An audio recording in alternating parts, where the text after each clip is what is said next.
Balozi Humphrey Polepole, lazima tupate majawabu ya serikali. Naam, baada ya suala la Humphrey Polepole kunyamaziwa kwa muda mrefu sasa na utawala wa Samia Suluhu wa CCM, leo Humphrey Polepole ametajwa rasmi ndani ya bunge la Tanzania Dodoma. Hatimaye suala la utekaji nyara wa kutatanisha mwaka uliopita, mwaka wa 2025, uliomhusisha balozi wa zamani wa CCM nchini Cuba Humphrey Polepole limefikishwa mbele ya spika wa bunge Azan Zungu leo, na majibu yameamriwa kutolewa mara moja kutoka kwa serikali ya Samia Suluhu. Lakini je, ni nani huyu aliyekuwa na ujasiri wa kufikisha jambo ama suala kama hili bungeni? Na je, spika wa bunge amejibu nini kuhusu kutekwa nyara kwa Humphrey Polepole na utekaji nyara Tanzania uliokithiri? Na je, serikali ya Samia Suluhu imetoa maendeleo gani leo kuhusu Humphrey Polepole baada ya suala hilo kuibuliwa bungeni? Kama kawaida yetu mtazamaji, like video hii kisha subscribe. Vile niambie unanipata vizuri au kunisikiliza ukiwa wapi. Kama upo nje ya nchi niambie unanipata vizuri ukiwa taifa gani, na kama upo humo katika taifa letu tukufu la Tanzania niambie unanisikiliza na kunipata vizuri ukiwa mkoa au maeneo gani.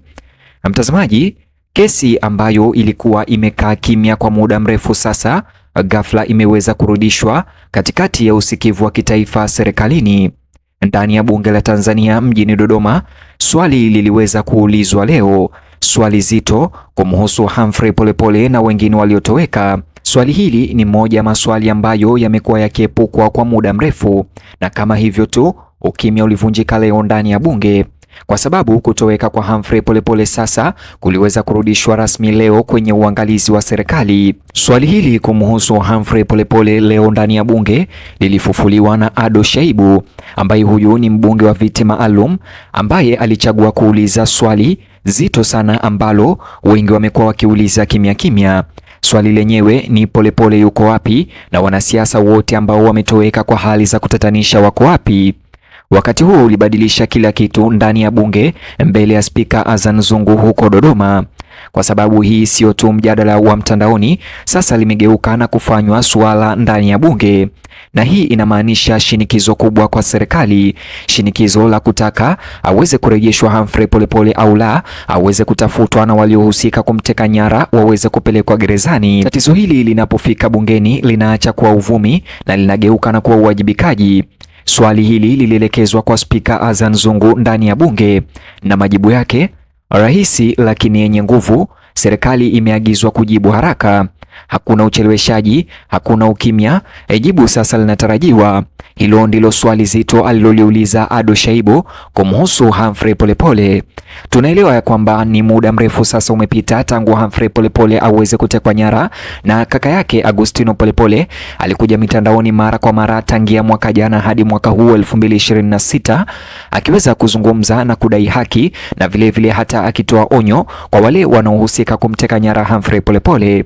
Mbaya zaidi, tukumbuke awali siku ambayo alitekwa Humphrey Polepole, ndani ya chumba yake kulipatikana matone ya damu na vyombo vyake pia vilikuwa vimevurugika, hii ikionyesha kwamba kuna uwezekano Humphrey Polepole alipigwa au hata kuumizwa kabla ya kuweza kuchukuliwa. Agizo hilo pekee ndani ya bunge leo ni muhimu, kwa sababu kwa miezi kumekuwa na kutokuwa na uhakika na ukimya, kukisia na kulikuwa na wasiwasi, lakini majibu machache yaliweza kuwa wazi. Sasa hiyo inaweza kubadilika. Kesi yenyewe bado inasumbua sana, ripoti zinaonyesha hivyo. Humphrey Polepole alitekwa nyara mwishoni mwa mwaka jana chini ya mazingira ya kutatanisha sana yaliyohuzunisha Watanzania wengi, na pia kulikuwa na dalili za mapambano au vita kabla ya kuchukuliwa kwake. Damu kama nilivyokueleza awali iliripotiwa katika eneo la tukio, na baada ya siku chache pia ikadaiwa ya kwamba watekaji hao walirejea nyumbani kwa familia ya Humphrey Polepole. Haijulikani walikuwa wakitafuta nini. Haya yanabaki kuwa madai yasiyo na udhibitisho, na tangu wakati huo hakuna ufuatiliaji uliothibitishwa au ripoti mpya kutolewa na serikali. Na hapa ndipo wasiwasi unakuwa zaidi, kwa sababu kesi kama hizi za kutoweka, hasa kwa watu maarufu ambao waliwahi kutumikia serikali, inaunda hofu sio tu kwa watu binafsi, lakini kwa mfumo mzima. Kurudi bungeni, mjadala huu wa Humphrey Polepole na wengine waliotekwa haukuishia hapo. Msaada wa kumuunga mkono hoja kuhusu Humphrey Polepole na wengine waliotekwa nyara uliotolewa na Ado Shaibu uliweza kuungwa mkono haraka na Isihaka Machinjita, aliyeunga mkono hatua ama maneno ya Ado Shaibu, kukiita kile ambacho bunge linapaswa kufanya sasa hivi kwa haraka na majibu kutolewa au wapatikane, kuuliza maswali magumu kama haya ya utekaji nyara na pia kuwakilisha watu ndani ya bunge. Hii inaonekana kama mabadiliko muhimu na makubwa, kwa sababu mara nyingi masuala nyeti huepukwa na watu wanaogopa kuyazungumzia hasa bungeni, na pia kushughulikiwa kimya kimya. Masuala haya huwa yanashughulikiwa kimya kimya, na pia masuala haya hushughulikiwa kimya kimya, au muda mwingine hayakuzwi au kuletwa kabisa. Lakini wakati huu ilikuwa tofauti, bila woga. Ilikuwa moja kwa moja hadharani mbele ya spika bungeni, na haiwezekani kupuuzwa kwa sababu imetolewa mbele ya hadhara. Machinjita naye aliweka wazi kuwa huu ndio aina ya uongozi unaohitajika mbele ya bunge, viongozi wasioogopa, walio tayari kuongea hata wakati mada haina raha. Na ujumbe huo kutoka bungeni umeweza kusikika sana mitandaoni leo, kwa sababu wananchi wengi wamekuwa wakisubiri mtu yoyote kuweza kulileta suala hili la Humphrey Polepole na wale wote waliotoweka bila majibu, ili mtu aseme wazi. Nje ya bunge miitikio inaendelea.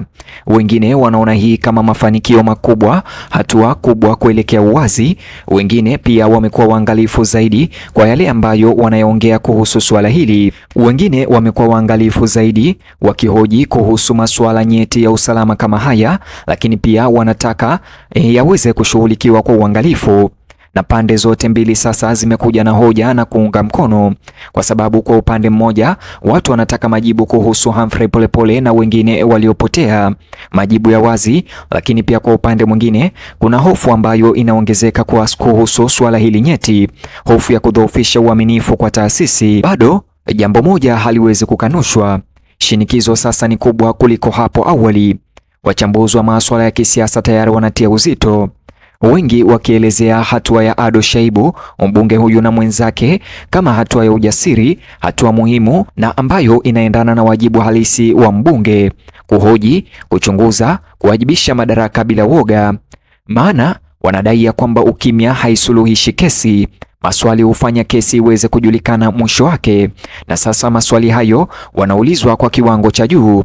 Wakati huo umma unatazama kwa karibu na kwa makini sana, kusubiri jambo moja: jibu la wazi kutoka kwa serikali ya Samia Suluhu na spika wa bunge.